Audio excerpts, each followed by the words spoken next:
IIM guided channel சிஏபிஎஃப்லேருந்து சாசரா சிமோபால் அதோட job ப்ரொஃபைலை பற்றி இன்றைக்கி வந்து நம்ம தெளிவாக வந்து பார்ப்போம் ஃப்ரெண்ட்ஸ். இது வந்து சிஏபிஎஃப்பில் ஒன் ஆஃப் த ஃபோர்ஸ் தான். ஆல்ரெடி நம்மளுடைய சேனலில் வந்து சிஆர்பிஎஃப் பிஎஸ்எஃப் ஜாப் ப்ரொஃபைல் வந்து போட்டிருக்கோம். அது உங்களுக்கு வேணும்னா டிஸ்கிரிப்ஷன் பாக்ஸ் கீழே கொடுக்குறேன், கிளிக் பண்ணி வாட்ச் பண்ணுங்கள். இல்லைனா நம்மளுடைய சேனலில் ப்ளேலிஸ்ட்டில் வந்து எஸ்ஆர்ஜிடி கான்ஸ்டபிள்னு சொல்லியிருக்கோம். அதில் வந்து ஜாப் ப்ரொஃபைல் வந்து அப்டேட் பண்ணியிருக்கேன், வேணா பாருங்கள். இப்போ இதனுடைய ஜாப் ப்ரொஃபைல் எப்படி இருக்கும், சேலரி டீட்டெயில் எப்படி, செலெக்ஷன் ப்ராசஸ் எப்படி, லீவ் எப்படி, அலவன்ஸ் அண்ட் பெனிஃபிட்ஸ், அதை பற்றி வந்து A to Z இன்ஃபர்மேஷனாக இந்த வீடியோவில் வந்து பார்ப்போம். உங்களுக்கு எந்த டவுட் இருந்தால் கமெண்டில் வந்து கேளுங்க. கண்டிப்பான முறையில் நான் வந்து ரிப்ளை பண்ணுறேன். நம்மளுடைய சேனலை இப்போ தான் முதல் முறையாக பார்க்குறீங்கன்னா சப்ஸ்கிரைப் பண்ணிட்டு பக்கத்தில் பெல் ஐக்கான ஆல் நோட்டிஃபிகேஷன் எனேபிள் பண்ணி வச்சுக்கோங்க. நம்மளுடைய வீடியோ பிடிச்சிருந்தால் லைக் பண்ணுங்கள், புதுசாக வந்தால் சப்ஸ்கிரைப் பண்ணுங்கள். அப்போ தான் நமக்கு அடுத்தடுத்து வீடியோ வந்து போட்டால் ஒரு மோட்டிவேஷனாக இருக்கும் ஃப்ரெண்ட்ஸ்.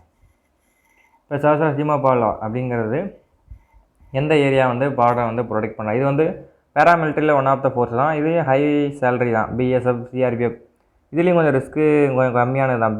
சிஆர்பிஎஃப் பிஎஸ்எஃப்பை விட கொஞ்சம் ரிஸ்க் கம்மின்னு தான் சொல்லணும். இது எங்கே இருக்குன்னா பார்டர் நேபாள் அண்ட் பூடான் அந்த ஏரியா வந்து இவங்க வந்து ப்ரொடெக்ட் பண்ணுறாங்க ஃப்ரெண்ட்ஸ். இந்த எஸ்எஸ்பி அப்படிங்கிறது சாசரா சிமோபால் அதுக்கு முன்னாடி வந்து ஸ்பெஷல் சர்வீஸ் பியூரோ அப்படின்னு சொல்லி இருந்துச்சு. அப்போ வந்து இது வந்து ஸ்டார்ட் அப் பண்ணது வந்து எப்போனா 15 மார்ச் 1963 அப்போ தான் வந்து இதை ரைசிங் பண்ணாங்க ஃப்ரெண்ட்ஸ். அப்போ தான் இது பண்ணிட்டு அதுக்கப்புறம் வந்து எஸ்எஸ்பி ஆக்ட் படி மாற்றினாங்க. இந்தியா வந்து பார்டர் அப்புறம் 1962 வந்து அப்புறம் தான் இது வந்து ஒவ்வொரு பார்டருக்கும் ஒவ்வொரு இதை வந்து ப்ரொடெக்ட் பண்ணாங்க. இதோடைய ஸ்பெஷல் டியூட்டி எப்படி இருக்கும், VIP security, election duty and internal security அதெல்லாம் இருக்குன்னு வந்து சொல்கிறாங்க. அதுக்கப்புறம் வேறு எப்படி இருக்குன்னா, இதுக்கு வந்து தமிழ்நாட்டில் வந்து ஹோம் போஸ்டிங்லாம் கிடையாது ஃப்ரெண்ட்ஸ். தமிழ்நாட்டில் இதுக்கான ட்ரைனிங் சென்டரோ பட்டாலியனோ வந்து கிடையாது. நீங்கள் மேக்ஸிமம் நார்த் சைடு தான் இருக்கும். உங்களுக்கு வந்து சேலரி வந்து கூட இருக்கணும் அப்படின்னு நினச்சின்னா இந்த ஜாப்பை வந்து நீங்கள் வந்து சூஸ் பண்ணலாம். அதே மாதிரி பிஎஸ்எஃப் சிஆர்பிஎஃப். ஆனால் சிஆர்பிஎஃப் பொறுத்தளவு உங்களுக்கு வந்து ரிஸ்க்கு இதில் கொஞ்சம் ரிஸ்க்கு வந்து கம்மியாக இருக்கும். ஆனால் நார்த் சைடு தான் நீங்கள் வந்து ஃபுல்லி வந்து இருக்கிற மாதிரி இருக்கும். உங்களுக்கான அலவன்ஸ்லாம் நிறையா வந்து இதுலேயே கொடுத்துருப்பாங்க. அதை நினச்சி வந்து நீங்கள் ஒரே பண்ணிக்க வேணாம் ஃப்ரெண்ட்ஸ். ஆனால் நார்த் சைடில் இருக்கிற மாதிரி தான் இருக்கும். பேராமிலிட்டரியில் 1-2 ஃபோர்ஸில் மட்டும்தான் நம்ம தமிழ்நாட்டில் வந்து நீங்கள் ஒர்க் பண்ணுற மாதிரி இருக்கும். இந்த பேராமிலிட்டரி ஃபோர்ஸில் வந்து உங்களுக்கு வந்து பென்ஷனுங்கிறது வந்து கிடையாது. ஏன்னா 2004 வந்து பென்ஷன் வந்து க்ளோஸ் பண்ணிட்டாங்க.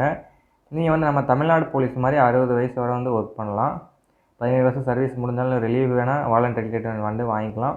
சப்போஸ் இருக்கீங்கன்னு நினச்சிங்கன்னா 60 வயசு வரை நீங்கள் வந்து இதுக்குள்ளே வந்து ஒர்க் பண்ணலாம் ஃப்ரெண்ட்ஸ். சேலரியை பொறுத்தவரை பேசிக் கான்ஸ்டபிள் எப்படி, ப்ரொமோஷனை வந்து எப்படி இது பண்ணுறாங்க அப்படின்னு சொல்லிட்டு தெளிவாக சொல்கிறேன். கான்ஸ்டபிள் பேயை பொறுத்தவரை உங்களுக்கு வந்து 27,700 69,100 வந்து கொடுப்பாங்க. ஸ்டார்டிங்கில் வந்து ஹேண்டுக்கு வந்து 39 சொல்கிறாங்க. உங்களுக்கு வந்து அந்த 40 வந்து கொடுக்குறதா நம்மளுடைய ஃப்ரெண்டு அவர் வந்து சொல்லியிருக்காப்புல. அதுக்கப்புறம் இந்த மெஸ்ஸுக்கு வந்து எடுத்துகிட்டு கொடுக்குறாங்களா அது எப்படின்னு சரியாக வந்து தெரியல. அதுக்கப்புறம் நீங்கள் வந்து ப்ரொமோஷன் ஆகுங்க ஒரு 10 இயர்ஸ் 9 to 10 இயர்ஸ் நினைக்கிறேன். ஒவ்வொரு இதுக்கு பொறுத்தவரை பேராமிலிட்டரி ஃபோர்ஸில் வந்து ப்ரொமோஷன் வந்து மாறிக்கிட்டு இருக்கும். அதுக்கு ஏற்றாப்புல தான் இருக்குன்னு வந்து நான் சொல்கிறேன். பேராமிலிட்டரி ஃபோர்ஸ்லேயே ஒரு நல்ல ஃபோர்ஸ்னு வந்து சொல்லலாம். உங்களை வந்து சூஸ் பண்ணுற சாய்ஸ் இருக்குது. ஏன்னா இது வந்து நல்ல சேலரி வந்து கூட இருக்கிறதுனால ஸ்டார்டிங்கே வந்து உங்களுக்கு வந்து 40 வந்து கொடுப்பாங்க. ஒரு சில ஃபோர்ஸஸ்லாம் இருக்குது ஃப்ரெண்ட்ஸ். ஒரு 3 ஃபோர்ஸ் கிட்ட 30 தான் வந்து கொடுக்குறாங்க. பேசிக் பே தவிர்த்து உங்களுக்கு வந்து இன்க்ரிமெண்ட்லாம் இருக்குது. வருஷத்துக்கு இன்க்ரிமெண்ட்லாம் ஏறும். இது வந்து நீங்கள் 60 வருஷம் ஸ்டார்டிங் டிலே இருக்கீங்க அப்படின்னா உங்களுக்கு ப்ரொமோஷன் இருக்குது. நார்மலாக ஹெட் கான்ஸ்டபிள் வந்து ஒரு 10 to 50 இயர்ஸ் ஆகும். சப்போஸ் வந்து நீங்கள் எஸ்ஐயா இதாகும்னா 5 இயர்ஸ்க்கு அப்புறம் வந்து எல்டிசி அப்படின்னு சொல்லி ஒரு எக்ஸாம் வந்து போடுவாங்க. அதை கிளியர் பண்ணிட்டா டேரெக்டாக வந்து எஸ்ஐயா வந்து நீங்கள் வந்து ப்ரொமோஷன் ஆகலாம். இல்லை நார்மல் ப்ரொமோஷன் வந்து ஒவ்வொரு இன்டர்மீடியட் லெவலில் 10 அந்த மாதிரி வந்து மாறிக்கிட்டு இருக்கும். ஹெட் கான்ஸ்டபிளுக்கு வந்து 25,500 to 81,000 வந்து பேசிக் பே இருக்கும். இதோட உங்களோட அலவன்ஸ்லாம் வந்து தனியாக வந்து சொல்கிறேன்.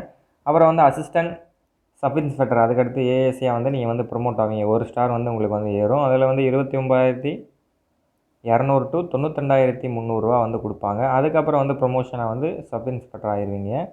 அதுக்கு வந்து 35 to 40,100 அண்டு 1,12,400 வந்து கொடுப்பாங்க. அதுக்கப்புறம் வந்து இன்ஸ்பெக்டராக ப்ரொமோஷன் ஆவீங்க. அதுக்கப்புறம் வந்து மேலே ப்ரொமோஷன்ஸ் வந்து இருக்குது. இது வந்து ஸ்டார்டிங்கில் நீங்கள் வந்து இருக்குன்னா இந்த ப்ரொமோஷன் தான் ஆக முடியும் ஃப்ரெண்ட்ஸ். டேரெக்டாக அசிஸ்டன்ட் கமாண்டர் அதெல்லாம் வந்து எக்ஸாம் எழுதி ஆகலாம். அசிஸ்டன்ட் கமாண்டெலாம் வந்து டைரக்ட் போஸ்டிங் தான். இதில் வந்து ப்ரொமோஷன் மாதிரி வந்து போக முடியாது. அலவன்ஸ் அண்ட் பெனிஃபிட்டை பொறுத்தவரை உங்களுக்கு வந்து டியர்னஸ் அலவன்ஸ் வந்து இருக்குது. எல்லா டிபார்ட்மெண்ட் பேராமிலிட்ரி ஃபோர்ஸஸில் வந்து டியர்னஸ் அலவன்ஸ் இருக்குது. ட்ராவல்ஸ் அலவன்ஸ் ஒரு சில இதை வந்து கொடுப்பாங்க.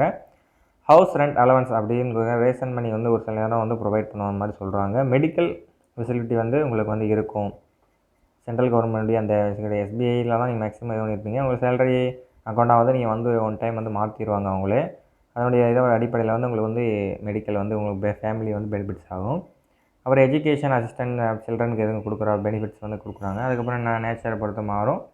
யூனிஃபார்ம் அண்டு ட்ரெஸ் அலவன்ஸ் வந்து உங்களுக்கு இருக்குது. 1 இயருக்கு 1 டைம்ஸ் வந்து கோடு வயசு ஒரு 2-3 இது இருக்குது. உங்களுக்கு வந்து ட்ரெஸ் பார்த்தீங்கன்னாவே கொஞ்சம் நேச்சுரலாகவும் லுக்காகவும் இருக்கும் உங்களுக்கு இது. அதுக்கப்புறம் ட்ரான்ஸ்ஃபர் அலவன்ஸ் மேக்ஸிமம் வந்து நீங்கள் இந்தியனில் வந்து எதாவது எலெக்ஷன் டியூட்டி போட்டால் வரதுக்கு சான்ஸ் இருக்குது. ஆனால் மோஸ்ட்லி வந்து தமிழ்நாட்டுக்கு வர்றதுக்கு சான்ஸ் இல்லை. அதை தான் இந்தியான்னு சொல்கிறேன். தமிழ்நாட்டுக்கு வர்றதுக்கு மேக்ஸிமம் இல்லை. நீங்கள் நார்த் சைடு ஒர்க் பண்ணுற மாதிரி இருந்தால் இந்த இதை வந்து ப்ரிப்பேர் கொடுங்க. ஆனால் சேலரி வந்து உங்களுக்கு வந்து கூட தான். இப்படி பார்த்தாலும் மற்ற போர்ஸை விட 10,000 வந்து உங்களுக்கு ஸ்டார்டிங்லேயே வந்து இதாக இருக்கும். இன்க்ரிமெண்ட்டும் அதே மாதிரி நல்ல ஒரு ப்ரொமோஷன் ரேஞ்சாக இருக்கும்னு நான் நினைக்கிறேன். நீங்கள் ப்ரொடெக்ட் பண்ணுறது பூடான் நேபாள் இருக்குல்ல, அந்த இதெல்லாம் ப்ரொடெக்ட் பண்ணுற மாதிரி இருக்கும். அந்த ஏரியா ரேஞ்சில் தான் இருக்குது. ஆல் ஓவர் ட்ரைனிங் சென்டர் வந்து ஒரு லெவல் ட்ரைனிங் சென்டர்ஸ் வந்து பெட்டாலியனில் இருக்கிற மாதிரி சொன்னாங்க. லீவு அடுத்ததாக லீவை பொறுத்தளவு உங்களுக்கு எத்தனை நாள் இருக்கும் அப்படின்னா, நார்மலாக பேராமெட்ரிக் போஸ்ட் பிஎஸ்எஃப் சிஆர்பிஎஃப் இருக்க மாதிரி 75 டேஸ் வந்து கொடுப்பாங்க. எக்ஸ்ட்ரா வந்து ஒரு 10 டேஸ் வந்து சொல்கிறாங்க. அது எந்த அளவுக்கு எப்படின்னு தெரியல. உங்களுக்கு வந்து இயர்லி வந்து 16 அதாவது 6 மந்த்துக்கு ஒன்ஸு 1 மந்த் வந்து ரெஸ்ட் வந்து கொடுப்பாங்க. அதுக்கப்புறம் வந்து கேஷுவல் லீவாக வந்து ஒரு 15 டேஸ் வந்து நீங்கள் வந்து எடுத்துக்கலாம். ஒரு 25 டேஸ் வரை சொல்கிறாங்க. அந்த மாதிரி தான் மாறும். கேஷுவல் லீவ் வந்து சீக் லீவ், அதாவது ஏதாவது உங்களுக்கு உடல்நிலை கோளாறு ஏற்பட்டால் அதுக்கு லீவ் வந்து அதுக்கேற்றாப்புல உங்களுடைய உடல்நிலையை பொறுத்து வந்து மாறும். செலெக்ஷன் ப்ராசஸ் ஜிடி நீங்கள் எப்படி இதில் செலக்ட் ஆகலாம் அப்படின்னா, நேரடியாக சசஸ்பியா சிமோபால்லேருந்து ஆள் எடுப்பாங்க ட்ரேட்ஸ்மேனுக்கு. எஸ்எஸ்ஜிடி வாயிலாகவும் ஆட்கள் வந்து தேர்வு பண்ணுவாங்க. இதுக்கு உங்களுக்கு எதில் வெரிஃபை ஆகினாலும் போகலாம். எஸ்எஸ்ஜிடி வரை ஏஜ் லிமிட் எடுக்கிறாங்கன்னா 18 to 23 வயசுக்குள்ளே இருக்கலாம். சப்போஸ் அதுக்கு மேலே உங்களுக்கு ஏஜ் பார் ஆயிடுச்சுன்னா, ஓபிசியாக இருந்தீங்கன்னா ஒரு 3 இயர்ஸ் வந்து கொடுக்குறாங்க. எஸ்சி/எஸ்டி இருந்தீங்கன்னா ஒரு 5 இயர்ஸ் வந்து உங்களுக்கு ரிலாக்ஸேஷன் கொடுக்குறாங்க. அது எப்படி செலெக்ஷன் ப்ராசஸ் பண்ணுவாங்க அப்படின்னா, ஃபர்ஸ்ட் ஆஃப் ஆல் வந்து உங்களுக்கு கம்ப்யூட்டர் பேஸ்டு எக்ஸாம் வந்து நடத்துவாங்க. கம்ப்யூட்டர் பேஸ்டு எக்ஸாமில் வந்து நீங்கள் கிளியர் பண்ணிட்டீங்க அப்படின்னா ஒன்ஸ் வந்து கொஞ்சம் டைம் எடுத்துக்குவாங்க. அதுக்கப்புறம் வந்து physical measurement, endurance test, measurement test ரெண்டும் வந்து கண்டக்ட் பண்ணுவாங்க. ஃபிசிக்கல் மெஷர்மெண்ட்டில் என்னென்னா 170 வந்து ஜென்ரல் டியூட்டி ஜிடிக்கு வந்து இது பண்ணுவாங்க. ட்ரேட்ஸுக்கு வந்து ஒவ்வொரு ட்ரேடை பொறுத்து 160 அந்த மாதிரி கூட மாறலாம். அது ட்ரேட்ஸ் வந்து ஹைட்டும் எங்கள் மோஸ்ட்லி வந்து கம்மியாக தான் இருக்கும். ட்ரேட்ஸ் மேனும் இதுக்கும் வந்து சேலரி என்னமா எல்லா ஜிடினாவே சேலரி வந்து ஆல் ஓவராக எல்லாருக்குமே வந்து சேம் தான் ஃப்ரெண்ட்ஸ். எந்த ஒரு பாகுபாடும் கிடையாது. வேலை வந்து மாறும். உங்களுக்கு ட்ரேட்ஸ்னால் என்ன குக்குனா குக்கு சம்மந்தமாக வருவீங்க. ஜிடிங்கிறப்ப எல்லா வேலையும் நீங்கள் வந்து பார்க்குற மாதிரி இருக்கும். உங்களுடைய கமாண்டர் வந்து என்ன ஆர்டர் கொடுத்தாலோ அதை வந்து நீங்கள் ப்ரொமோட் பண்ணுற மாதிரி இருக்கும். பார்டரை வந்து ப்ரொடெக்ட் பண்ணுவாங்க. ஆனால் குக்கு வந்து பார்டர் வந்து ப்ரொடெக்ட் பண்ண மாட்டாங்க. நீங்கள் குக்கிங் வேலை கூட எதாவது சத்தமாக அசிஸ்டன்ட் இல்லைன்னா குக் பண்ண கூட விடலாம். அந்த மாதிரி கூட சில டைமே ஒரு சிலருக்கு ஏற்பட்டிருக்கும். ஹைட் வந்து 170 சொன்னேன். அதுக்கப்புறம் வந்து ஜஸ்ட் வந்து 80-85 தான் பார்ப்பாங்க. இதில் எந்த உங்களுக்கு இதுவும் கிடையாது. அதுக்கப்புறம் வெயிட்டை பொறுத்தவரை உங்களுக்கு ஹைட்டுக்கு ஏற்ற வெயிட் இருந்தால் போதும், நீங்கள் இதுக்கு வந்து செலக்ட் ஆகிடலாம். அதுக்கப்புறம் மெடிக்கல் டெஸ்ட்டில் வந்து என்ன பார்ப்பாங்க அப்படின்னா, உங்களுக்கு வந்து எல்லா இதையுமே வந்து உங்கள் நார்மலாக இந்தியன் ஆர்மி வந்து மெடிக்கல் செக்கப் மாதிரி இருப்பாங்க. ஆனால் அதில் இருக்க ஃபிட்னஸ் வந்து இதுக்கு வந்து தேவையில்லை. கண்ணை பொறுத்தவரை எல்லாமே கரெக்டாக பார்ப்பாங்க. 6/6 வந்து இருக்கணும். அதில் கரெக்டாக வந்து இருப்பாங்க ஃப்ரெண்ட்ஸ். செலெக்ஷன் ப்ராசஸ் வந்து இந்த அளவுக்கு தான் இருக்கும். டாக்குமெண்டேஷன் அதை பொறுத்தளவில் நல்ல ஒரு குவாலிட்டியான இதை வந்து செக் பண்ணுவாங்க. எப்படி இருக்குது டாக்குமெண்ட்லாம், உங்கள் நேமு, உங்கள் ஃபாதர் நேமு எல்லாம் கரெக்டாக இருக்கா, இப்படி தான் வந்து செலெக்ஷன் ப்ராசஸ் நடத்துவாங்க. இதில் எதுவும் டவுட் இருந்தால் உங்களுக்கு வந்து கமெண்டில் வந்து கேளுங்க, நான் வந்து சொல்கிறேன். ஜாப் நேச்சர் இப்படி தான் இருக்குது ஃப்ரெண்ட்ஸ். நீங்கள் வந்து அந்த நேபாள் பூடான் பார்டரை வந்து ப்ரொடெக்ட் பண்ணுற மாதிரி இருக்கும். உங்களுக்கு ஆனுவலி லீவ் இவ்வளோ தான். இதை தவிர்த்து உங்களுக்கு வேறு எதுவும் சந்தேகங்கள் எதுவும் இருந்தால் நான் கேளுங்க. கண்டிப்பாக வந்து நம்மளுடைய ஃப்ரெண்ட் சர்க்கிளில் யார் இருந்தால் நான் உங்கள்கிட்ட வந்து கேட்டு கண்டிப்பான முறையில் உங்களுக்கு வந்து சொல்கிறேன். சிஏபிஎஃப்பில் நான் முன்னாடி சொன்ன மாதிரி இது வந்து ஜாப் ஒரு நல்ல ஒரு இது ஆஃபர் தான் ஃப்ரெண்ட்ஸ். இது வந்து சேலரி வந்து கூட இருக்குன்னு வந்து சொல்கிறாங்க. நான் முன்னாடி சொன்னேன்னா அதான் ஜாப் நேச்சர் ஒரு நல்ல இதுதான். இதில் வேறு எந்த பெனிஃபிட்ஸ் இல்லை. இதில் வந்து ஸ்பெஷல் ஃபோர்ஸ் வந்து எதுவும் மானிட்டராக வந்து தெரியல. சிஆர்பிஎஃப் அந்த மாதிரி இருக்கிற மாதிரி இதில் எதுவும் வந்து சரியாக வந்து தெரியல. இதில் மொத்தம் வந்து கிட்டத்தட்ட 97,000 வீரர்கள் கிட்ட வந்து இருக்கிற மாதிரி வந்து சொல்லியிருக்காங்க. நான் வந்து சர்ச் பண்ணேன், கூகுள் சர்ச் பண்ணதில் கிட்டத்தட்ட 1,00,000 பேர்கிட்ட வந்து இதில் வந்து இருக்காங்க அப்படின்னு வந்து வந்திருக்கு. இதுக்கு வந்து ஆள் கொஞ்சம் கம்மியாக தான் எடுப்பாங்க. சிஎஸ்எஃப் அதெல்லாம் நெக்ஸ்ட் டைம் வந்து செலெக்ஷனில் வந்து நல்லா எடுக்கிற மாதிரி சொல்லியிருக்காங்க. வேறு ஃபோர்ஸை பற்றி வந்து போடலான்னு இருக்கேன். உங்களுக்கு வேறு என்ன ஃபோர்ஸை பற்றி வந்து கேட்கணும். ஒவ்வொரு ஃபோர்ஸு சிஏபிஎஃப்பில் இருக்கக்கூடிய 7-8 ஃபோர்ஸ் இருக்குது. எல்லா ஃபோர்ஸையும் பற்றி வீடியோ போடலான்னு இருக்கேன். உங்களுக்கு பர்டிகுலராக எதுவும் வேணும் அப்படின்னா கேளுங்க. கண்டிப்பாக வந்து நான் வீடியோ மேக் பண்ண ட்ரை பண்ணுறேன் friends. Okay friends, thank you for in this video. How can I help?